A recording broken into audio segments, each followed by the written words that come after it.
What's up mga kachinito? Summer na! May nagkulay na ba ng outing nyo? Kung di pa, dito kayo sa Little Santa Cruz Island Sandbar. Meron ditong napakahabang sandbar na umaabot ng 2 kilometers. At isa ito sa 5 sa pinakamahaba sa Pilipinas. O ano mga kachinito? Kung di kayo makakapag-outing, sama na lang kayo dito sa biyahe ko. Tara't samahan nyo akong mamasyal dito sa Zamboanga City ulit. At ito ang kapatid ng Great Santa Cruz Island.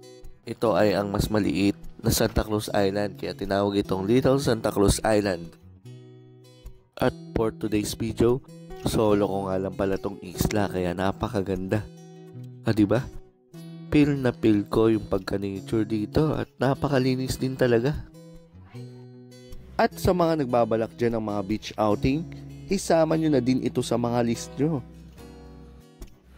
Ulitin ko lang mga kachinito, para makapunta rito, makipag-coordinate lang dito sa Zamboanga City sa Paseo del Mar sa Tourism Office para bigyan kayo ng slot at mapunta nitong napakagandang isla na to.